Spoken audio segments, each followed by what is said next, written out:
الحمد للہ رب العالمین نحمدہ ونصلی ونسلم علی رسولہ الکریم وعلی آلہ واصحابہ اجمعین اما بعد فاعوذ باللہ من الشیطان الرجیم بسم اللہ الرحمن الرحیم ولن ترضى عنك اليہود ولا النصارى حتى تتبع ملتهم صدق اللہ العظیم۔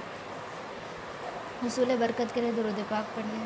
اللہم صلی علی سیدنا شفیعنا حبیبنا و مولانا محمد وعلی آلہ واصحابہ وبارک وسلم۔ سورہ بقرہ کی آیت کریمہ ہے۔ اللہ پاک فرماتا ہے، یہ یہودی اور نصرانی آپ سے اس وقت تک راضی نہیں ہوں گے جب تک کہ آپ انہیں فالو نہ کر لیں، جب تک کہ آپ ان کے ملت کو فالو نہ کر لیں، ان کی قانون کو، ان کے مذہب کو فالو نہ کر لے، وہ لوگ آپ سے اس وقت تک راضی نہیں ہوں گے۔ اب اسی پس منظر میں ہمیں آج کی حکومت کو سمجھنا ہے، اسی آیت کے پس منظر میں۔ سب سے پہلی بات، ہم اپنے اسلام کو کیوں پسند کرتے ہیں؟ اللہ نے تو فرمایا وَرَضِيتُ لَكُمْ اسلام دینہ، میں نے تمہارے لیے دین اسلام کو مذہب کے طور پر پسند کیا ہے۔ یہ خدا کا فرمان ہے، یہ تو اللہ نے پسند کیا۔ ہم کیوں اسلام کو پسند کرتے ہیں؟ آج طلاق کے مسئلے کو لے کر اسلام پر وار کیا جا رہا ہے، لیکن ہم اسلام کے لیے، تحفظ شریعت کے لیے تن من سے تیار ہیں۔ اس کی وجہ کیا ہے؟ آخر اس کی وجہ کیا ہے؟ کیوں ہم تیار ہیں اپنے اسلام، اپنی شریعت کو بچانے کے لیے؟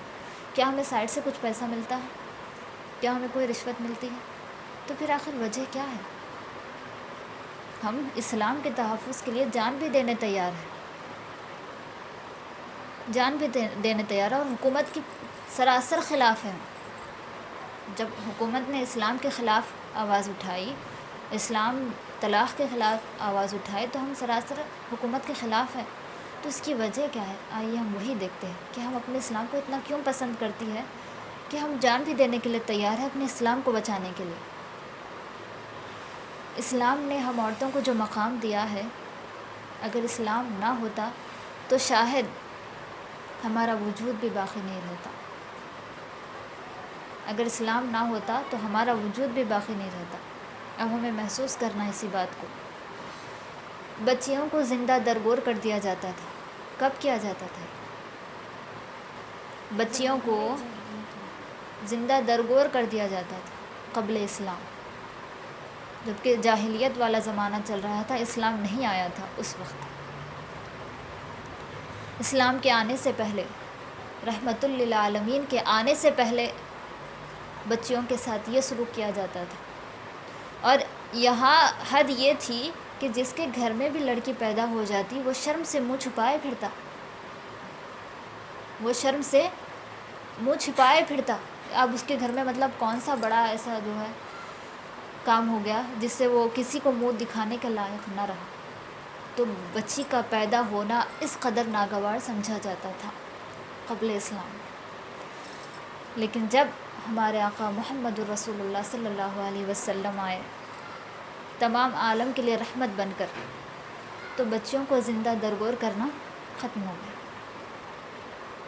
بچیوں کو ایک نئی زندگی ملی، جن کو پیدا ہوتے ہی مار دیا جاتا تھا، ان کو ایک نئی زندگی ملی، اور عورتوں کو خوب عزت دی جانے لگی، اور عورتوں کا خوب احترام ہونے لگا، خوب احترام ہونے لگا۔ اتنی عزت کہ بیٹی کو گھر کی رحمت بنا دیا، ماں کے قدموں کے نیچے جنت رکھ دیا۔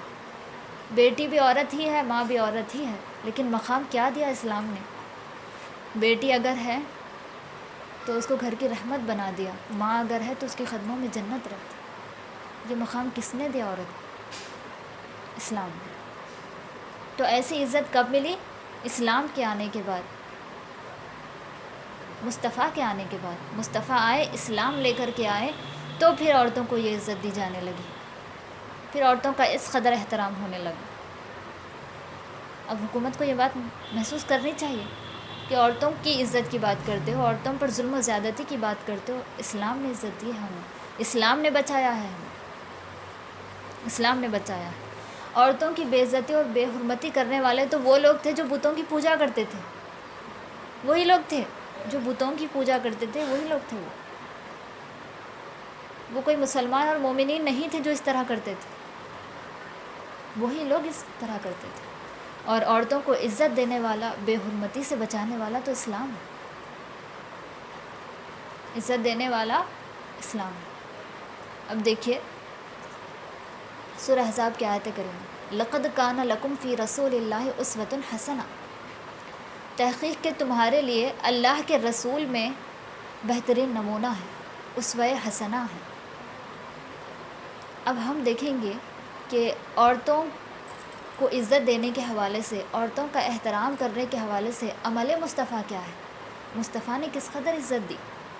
آپ آ گئے تو ہی عزت ملنے لگی تھی، لیکن مصطفیٰ کا عمل کوئی ایسا تو ہمیں ملتا ہے۔ دائی حلیمہ رضی اللہ عنہ، حلیمہ سعدیہ، آپ تشریف لا رہی ہے، جنہوں نے صرف مصطفیٰ کو دودھ پلایا، جنا نہیں ہے، جنا تو بی بی آمنہ نے ہے، بی بی حلیمہ نے دودھ پلایا۔ آپ آ رہی ہے، مصطفیٰ دیکھ لیتے ہیں اور فوراً اپنی تشریف گاہ سے اٹھ جاتے ہیں، اٹھ کے اپنی چادر جو خود کے پاس ہوتی وہ چادر بچھا دیتے ہیں۔ اب وہ آتی ہے، ان کو بٹھاتے ہیں اس چادر پہ، ان کو بٹھاتے ہیں، پھر جو بھی ادب و احترام کرنا تھا، جو بھی کرنا تھا مہمان نوازی سب کر دیتے ہیں، وہ چلی جاتی ہے۔ صحابہ جب یہ سارا منظر دیکھتے ہیں تو ان کے جانے کے بعد پوچھتے ہیں، یا رسول اللہ یہ کیا ہے، یہ کیا ہے آخر؟ تو مصطفیٰ فرماتے ہیں آپ نے اتنا ادب کیا ہے ان کا، یہ کیا ماجرا ہے؟ صحابہ نے پوچھا تو مصطفیٰ فرماتے ہیں کہ یہ وہ عورت ہے، یہ وہ مقدس عورت ہے جس نے مجھے دودھ پلایا۔ اب یہ مت کہنا کہ دودھ پلانے کی بنیاد پر مصطفیٰ نے عزت کی، سب سے پہلے وہ ایک عورت ہے، ان کی عزت کی، ان کا احترام کیا۔ دودھ تو وہ بعد میں پلائی، لیکن دودھ پلانے سے پہلے بھی تو عورت، تو عورت ہونے کے اعتبار سے بھی مصطفیٰ نے اتنا احترام کیا، اتنی عزت دی۔ تو یہ دیکھیے مصطفیٰ کا عمل کیا ہے عورتوں کو عزت دینے کے حوالے سے، یہ ہے عمل مصطفیٰ۔ تاریخ گواہ ہے، کوئی بھی ایسا واقعہ کہ رسول پاک علیہ الصلاۃ والسلام کے رہتے ہوئے کسی عورت کی عزت پر انگلی اٹھی ہو، کوئی بھی ایسا واقعہ ہے ہی نہیں، بلکہ حفاظت ہوئی ہے، بلکہ حفاظت ہوئی ہے۔ پوری تاریخ گواہ ہے، کہیں ایسا واقعہ نہیں ملتا کہ مصطفیٰ موجود ہو اور کسی عورت کی عزت پر انگلی اٹھے اور اس کی بے حرمتی ہو، ایسا ہوا ہی نہیں۔ تو یہ ہمارا اسلام۔ اگر ایسا دونوں سے غلطی ہو جاتی، اگر کسی دونوں سے گناہ ہو جاتا عزت وغیرہ کے حوالے سے، تو وہ دونوں بارگاہ رسالت میں حاضر ہوتے اور عرض کرتے، یا رسول اللہ ہم سے یہ گناہ ہوا ہے، اب جو سزا ہمارے لیے اسلام میں متعین ہے وہ سزا آپ ہمیں دیجیے۔ یہ ہے عدل و انصاف اسلام کا۔ آج گناہ بھی کرتے چھپ کے بیٹھ جاتے، کس کو پتہ چلتا، لیکن ان کا ایمان، ان کی سچائی دیکھیے، اگر گناہ ہو جاتا بارگاہ رسالت میں حاضر ہوتے اور عرض کرتے کہ ہم کو سزا دیجیے، اور رسول پاک سب کے سامنے سزا دیتے تاکہ دوسروں کو عبرت حاصل ہو، پھر دوسرے کوئی وہ گناہ نہ کرے، تو اس طرح سزا دیتے۔ عورتوں کو پردے میں رہنے کا حکم دیا تاکہ اسلام اور غیر اسلام والی عورتوں میں امتیاز ہو سکے۔ پہلے جو ہے عورتیں سج سنور کر نکلتی تھی تاکہ لوگ انہیں دیکھیں، انہیں چھیڑے، لیکن جب عورتیں اسلام میں داخل ہونے لگی تو حکم ہوا کہ مسلمان عورتیں پردہ کرے تاکہ وہ لوگ جو ہے ان پہ وہ نظر نہ ڈالیں۔ اب جیسے ان کو معلوم ہو جائے یہ پردہ کی ہوئی ہے تو مطلب مسلمان عورت ہے، اب ہم اس کے ساتھ نہیں کر سکتے۔ اسلام نے اس طرح ہماری حفاظت کی۔ اگر برقع نہیں پہنتی، نقاب نہیں اوڑھتی تو انہی کی طرح اگرچہ اسلام لا لیتی مگر ان ستانے کے شکار میں آ جاتی ہو، تو اللہ پاک نے اس طرح حفاظت فرمائی کہ یہ امتیاز ہو، ان دونوں کے درمیان یہ فرق ہو کہ یہ غیر اسلام والی عورتیں ہیں، اسلام والی عورتیں بانقاب ہیں، بے نقاب نہیں۔ اس طرح اسلام نے ہماری حفاظت کی۔ یہ لوگ طلاق کو ظلم و بربریت کا نام دیتے ہیں۔ طلاق جو اسلامی اور قانونی بات ہے، اس کے پیچھے ایک دم لگے ہوئے کہ طلاق کو ختم کرنا چاہیے۔ میرا مصطفیٰ جس کو اپنوں نے کیا، اپنوں نے تو مانا ہی ہے، لیکن غیروں نے بھی آپ کو اظہار نبوت سے پہلے ہی وعدے کا پکا اور سچا کہا۔ اپنے ماننا یہ الگ چیز ہے، لیکن غیر بھی مانے، یہ تو اور بھی کمال کی چیز ہے۔ اپنوں نے تو ذات مصطفیٰ کو مانا ہے کہ یہ ہمارے لیے آئیڈیل ہے، لیکن غیروں نے بھی ذات مصطفیٰ کو مانا ہے۔ اب ہم مصطفیٰ جو ہمارے لیے آئیڈل ہے، اسوۃ حسنہ، اسوہ حسنہ جن کے اندر موجود ہے، اب ہم دیکھتے ہیں کہ مسئلہ طلاق کو لے کر کردار مصطفیٰ کیا تھا، کردار مصطفیٰ کیا ہے۔ حضرت ثابت بن قیس رضی اللہ عنہ صحابی رسول ہے، ان کی بیوی بارگاہ رسالت میں حاضر ہوتی ہے اور عرض کرتی ہے، یا رسول اللہ، ثابت بن قیس ان کے شوہر تھے، میں اپنے شوہر میں دین کے اعتبار سے اور ان کی سیرت کے اعتبار سے کوئی عیب نہیں نکالتی، ان کی سیرت کے اعتبار سے اور ان کی تقوی پرہیزگاری کے اعتبار سے مجھے تو ناز ہے ان پر، لیکن میں طبعی طور پر انہیں ناپسند کرتی ہوں، طبعی طور پر ناپسند کرتی ہوں، ہم دونوں کے درمیان محبت نہیں ہے، تقوی پرہیزگاری بہت ہے ان کے اندر، دینداری بہت ہے، لیکن میں انہیں طبعی طور پر ناپسند کرتی ہوں، شرعی طور پر نہیں، تو ہم دونوں کے درمیان محبت بھی نہیں ہے۔ تو رسول پاک علیہ الصلوۃ والسلام فرماتے ہیں، کیا تم جو تمہیں مہر میں باغ دیا گیا تھا وہ ان کو دے دو گی بس بدلے میں؟ تو انہوں نے کہا ہاں دے دوں گی، جو مہر میں مجھے باغ ملا ہے میں وہ دے دوں گی۔ تو رسول پاک حضرت ثابت بن قیس کو بلاتے ہیں، بلا کر ان سے فرماتے ہیں کہ یہ جو ہے اپنا مہر والا باغ تمہیں واپس دیتی ہے اور میں تم دونوں کے درمیان تفریق کراتا ہوں، تم دونوں کو الگ کر دیتا ہوں، تم انہیں طلاق دے دو، تم انہیں طلاق دے دو۔ پھر وہ طلاق دے دیتے ہیں، یہ عدت گزار کر آزاد ہو جاتی ہے۔ کتنا اچھے سے سچویشن کو ہینڈل کیا ہے مصطفیٰ نے، جب پسندیدگی ہی نہیں، جب محبت ہی نہیں تو ساتھ میں رہ کے کیا فائدہ؟ تو وہ ایک دوسرے کو ناپسند کرتے ہوئے زندگی گزارنے سے تو بہتر ہے کہ طلاق لے اور جسے پسند کرتے اس سے نکاح کر لے۔ تو کتنے اچھے پیرائے میں، حسین پیرائے میں مصطفیٰ نے اس سلیوشن کا، اس کو سلیوشن بنایا، اس پریشانی کا حل نکالا آپ نے۔ کوئی لڑائی جھگڑا کا مسئلہ نہیں، انہوں نے آئے بارگاہ رسالت میں کہا، مصطفیٰ نے تفریق کرا دی، وہ بھی خوش اور یہ بھی خوش، جبکہ ساتھ میں رہنے میں دونوں خوش نہیں تھے، تو کس قدر اچھا جو حل مل گیا۔ تو اس طرح مصطفیٰ نے حل نکالا۔ اور قرآن کا فرمان سنو، اللہ پاک فرماتا ہے، فَانْكِحُوا مَا طَابَ لَكُمْ، تم ان سے نکاح کرو جو تمہیں بھا جائے، جو تمہیں بھائے اس سے نکاح کرو۔ اور مصطفیٰ کا فرمان سنو، لا طلاق قبل نکاح، نکاح سے پہلے طلاق کا تصور نہیں ہوتا۔ ارے جب نکاح ہوا ہی نہیں تو طلاق کیوں؟ نکاح سے پہلے طلاق نہیں ہوتا، پہلے نکاح ہو پھر طلاق۔ اب نکاح میں جو اللہ نے فرمایا جو تمہیں پسند آئے اس سے نکاح کرو، لیکن آج کس بنیاد پر نکاح ہو رہا ہے؟ گھوڑے جوڑے کی بنیاد پر، جہیز کی بنیاد پر، کہاں کتنا اچھا ملے گا وہاں نکاح کریں گے، اگرچہ پسند آئے یا نہ آئے، بعد میں جو ہے ظلم کرنا، زیادتی کرنا، پھر طلاق دینا اور چھوڑ دینا۔ جہیز کی بنیاد پر، گھوڑے جوڑے کی بنیاد پر نکاح ہو، اور سب سے مین بات نکاح سے پہلے طلاق نہیں۔ تو اب ہمیں دیکھنا چاہیے نکاح میں کیا ہو رہا ہے، گھوڑا جوڑا جو لیا جا رہا ہے، جہیز لیا جا رہا ہے، ڈھول تاشے جو بجائے جا رہے ہیں، یہ سب خرافات ہے، پہلے اس کو ختم کرنا چاہیے نا۔ طلاق تو نکاح کے بعد والا مسئلہ ہے، اب نکاح میں پہلے کیا ہو رہا ہے وہ دیکھو۔ اور یہ گھوڑے جوڑے کا، جہیز کا اور ڈھول تاشے کا اسلام سے کوئی تعلق نہیں، اسلام سے کوئی تعلق نہیں، تو اس کو ختم کرو، کیونکہ طلاق کا آپشن نکاح کے بعد ہے، اس پہ بعد میں انگلی اٹھانا، اس پہ بعد میں بولنا، پہلے نکاح میں دیکھو کیا ہوگا۔ ان خرافات کو ختم کرو، جب نکاح شرعی طور پر ہوگا تو طلاق کی نوبت ہی نہیں آئے گی۔ اب دیکھنا ہے کہ طلاق کی وجوہات کیا ہے، طلاق کو ختم کرنے کی کوشش کر رہے ہیں، طلاق کی وجوہات کو ختم کرنا چاہیے۔ سبب پایا جائے گا تو مسبب پایا جائے گا، جب سبب ہی نہیں تو مسبب بھی نہیں ہوتا۔ اب اسباب کیا ہے طلاق کے؟ جہیز، کسی کو جہیز کے لیے ٹارچر کیا جاتا ہے، کسی کو لڑکی پیدا ہونے پر لڑکی پیدا ہو گئی اس لیے ٹارچر کیا جاتا ہے۔ تو حکومت اگر صحیح معاشرہ بنانا چاہتی ہے، سب کا ساتھ سب کا وکاس کہتی ہے، تو یہ کرے، یہ غلط چیزوں کو ختم کرے، طلاق کو کیوں ختم کر رہے ہے نا؟ اب دیکھیے، اگر ہماری بہن نے نماز نہیں پڑھی تو ہم پہ فتویٰ لگائیں گے کیوں؟ اگر ہم نہیں پڑھتے تو ہم پہ فتویٰ لگایا جانا چاہیے۔ اب جو طلاق دے رہا ہے اس پہ فتویٰ لگاؤ، پورے اسلام پہ کیوں فتویٰ لگا رہے ہو کہ اسلام ظلم کر رہا ہے؟ جو طلاق دے رہا ہے اس کو روکو، پورے طلاق کے سلسلے کو کیوں بند کر رہے ہو؟ جو طلاق دے رہا ہے اس کو روکو، طلاق کو کیوں ختم کر رہے ہو؟ لاجکلی بات ہے یہ۔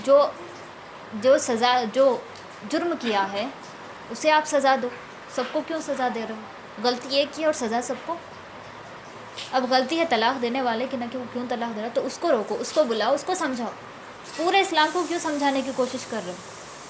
اسلام تو ہم جانے ہوئے ہیں، اسلام ہم سمجھ گئے ہیں، تو جو کر رہا ہے انہیں روکنا چاہیے۔ یہ نہیں کہ اگر ہم نماز نہیں پڑھیں گے تو اس کا مطلب یہ نہیں کہ نماز ختم ہو جائے گی، ہے اس کا مطلب یہ؟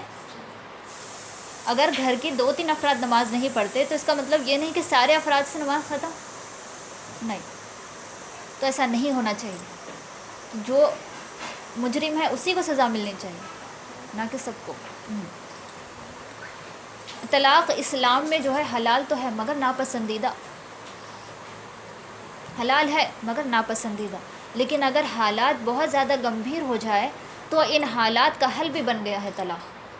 جیسے آپ نے دیکھا ثابت بن قیس رضی اللہ عنہ کی بیوی نے کیا کیا، اب بالکل جم ہی نہیں رہے تو ساتھ میں رہ کے کیا کریں گے، نہ وہ خوش نہ ہم خوش، اسے طلاق ایک تفریق کرا دیا ان کے درمیان میں اور خوشی مل گئی ان لوگوں کو۔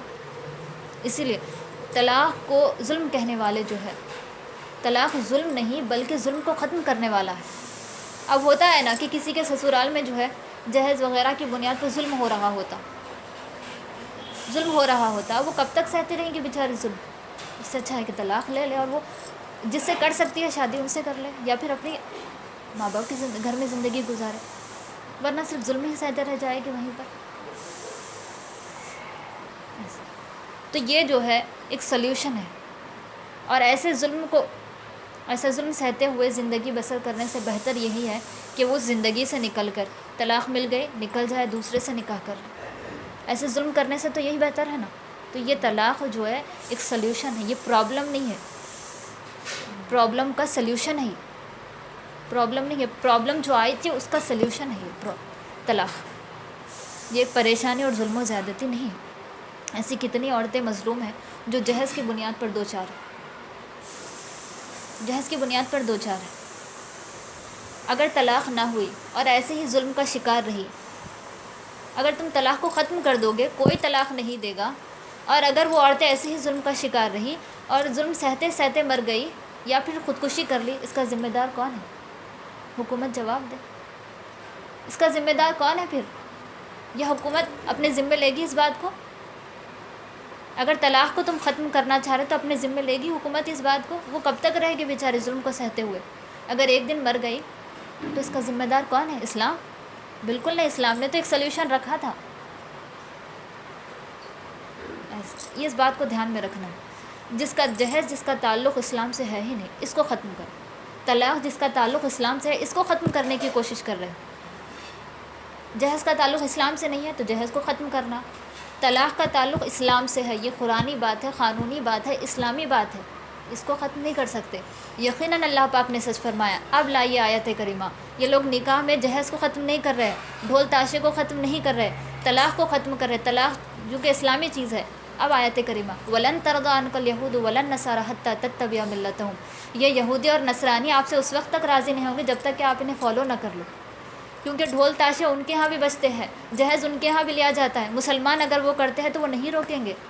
طلاق یہ نہیں ہوتا ہے تو اب مسلمانوں کو اس سے روکنا۔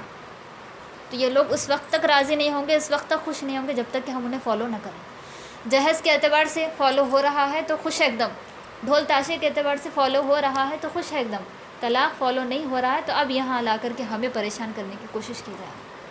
یہ اللہ کا فرمان اب سمجھ میں آ رہا ہے ہمیں کہ یقیناً یہ یہودی اور نصرانی اگرچہ نہیں ہے لیکن انہی کے جیسے ہے، اسلام والے تو ہے نہیں، مسلمان تو ہے نہیں، تو اب یہ لوگ اس وقت تک جو ہے ہمیں چھوڑیں گے نہیں جب تک کہ ہم ان کو فالو نہ کر لیں، ان کی اتباع نہ کر لیں، اور ہم بالکل کرنے تیار نہیں ہیں، جان دینے تیار ہیں مگر انہیں فالو کرنے تیار نہیں ہیں۔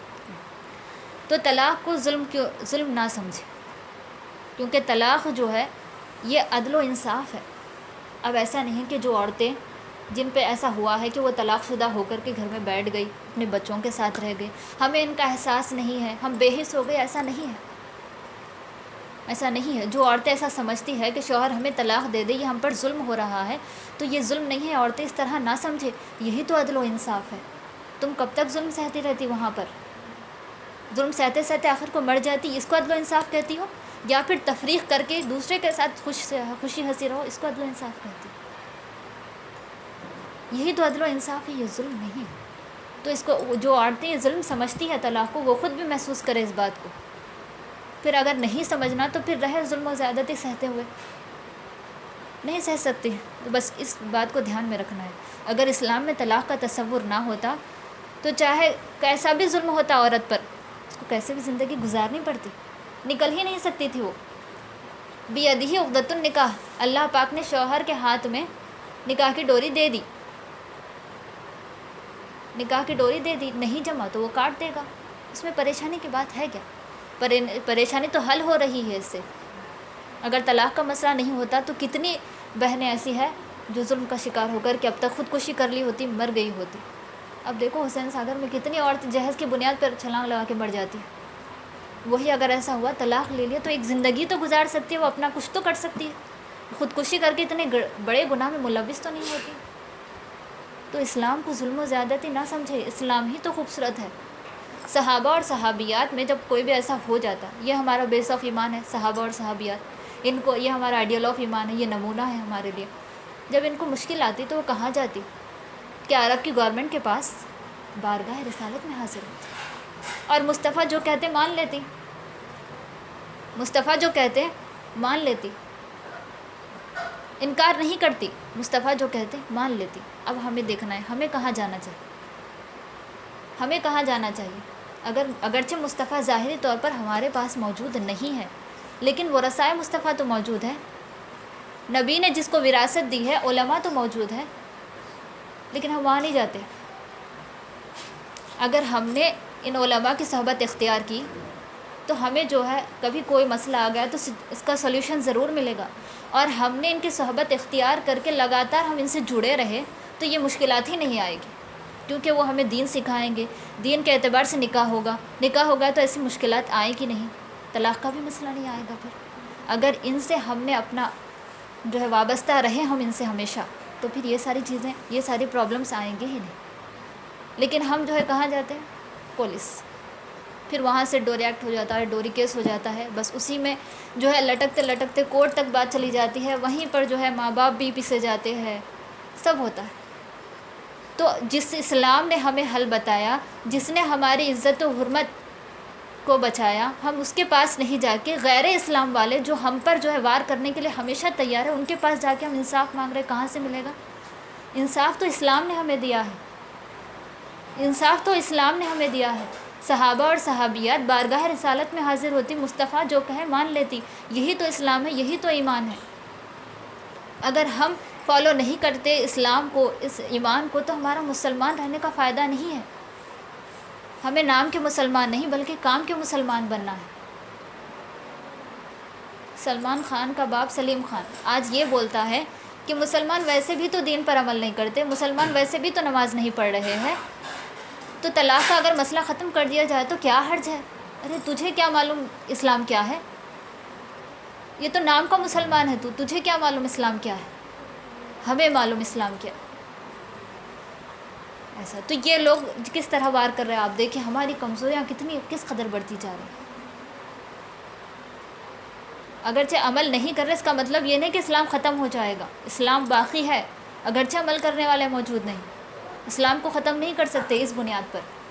آج طلاق کے مسئلے پر ایسے ہو رہا ہے تو طلاق کو ختم کر رہے، تھوڑے دن کے بعد جا کے نکاح کے مسئلے پر کچھ ہوگا، نکاح کو ختم کر دو گے؟ کیا یہی ہے سب کا ساتھ سب کا وکاس؟ نہیں، بس اسی بات کو ہمیں محسوس کرنا ہے۔ اب دیکھیں آپ، تو جو طلاق دے رہا ہے اس پر فتویٰ لگنا چاہیے، اس کو روکنا چاہیے، طلاق کو ختم نہیں کر سکتے۔ عورتوں نے اپنے مقام کو سمجھا نہیں، اپنے اسلام کو سمجھا نہیں ہے، کوئی پرابلم آئے علماء سے رابطہ کرنا چاہیے، اور علماء جو کہے بے چوں چرا کیے ہوئے مان لینا چاہیے، کیونکہ یہ اسلامی بات ہے، شرعی بات ہے، اسلام میں ہر پرابلم کا حل موجود ہے۔ لیکن جاتے کہاں ہیں؟ غیر اسلام والوں کا نہیں. اسی لیے ہمارا اسلام جو ہے، ہم اسلامی اعتبار سے ہم کمزور پڑ رہے. اسلام تو ہمارا مضبوط ہے، اسلامی اعتبار سے ہم کمزور پڑ رہے، کیونکہ ہم اسلام جو جانتے ہیں ان کے پاس نہیں جا رہے، غیر اسلام والوں کے پاس جا رہے ہیں. اب وہاں کتنے چکر لگائے جا رہے ہیں. 18 سال میں یہ کانسٹیٹیوشن آف اسلام ہے. اب لڑکی کو اختیار دیا گیا، اب وہ جاتی ہے پولیس اسٹیشن، اب بولتی ہے میں شادی کر لی. اب وہ ماں باپ آئے تو وہ ماں باپ کو ڈراتے ہیں، شادی ہو گئی اس کی، یہ کانسٹیٹیوشن آف اسلام ہے. ماں باپ کو بولتے ہیں اندر ڈال دیں گے. دیکھو کیا گزر رہی ہے ماں باپ پہ. لیکن جب اسلام یہ نہیں سکھاتا، اسلام کیا سکھاتا ہے کہ ماں باپ جو کہے وہ مانا جائے. کانسٹیٹیوشن آف اسلام ہمیں وہ کرنا ہے، کانسٹیٹیوشن آف انڈیا نہیں. یہ انڈیا کا قانون ہے کہ 18 سال کی عمر میں بچی آزاد ہو جاتی ہے، لیکن ہمارے اسلام میں ایسا نہیں ہے. بوڑھی بھی ہو جائے اور اس کی ماں موجود ہے تو وہ اسی ماں کی بیٹی ہے. یہ ہمارا اسلام سکھاتا ہے. عورتوں نے اپنے مقام کو سمجھا نہیں ہے. اگر عورتیں اپنے مقام کو سمجھ جائے گی نا تو اللہ سلام بھیجے گا ان پر. آؤ خدیجۃ الکبریٰ کی بارگاہ میں، آپ بیٹھی ہوئی ہے مصطفیٰ کے پاس، جبرائیل آتے ہیں پیغام لے کر کے اور کہتے ہیں کہ اللہ پاک حضرت خدیجہ کو سلام بھیجتا ہے اور یہ کہتا ہے کہ جنت میں ان کے لیے اللہ پاک نے ایک محل بنا رکھا ہے. کیوں سلام بھیجا اللہ نے؟ انہوں نے اپنے عورت ہونے کے مقام کو سمجھا.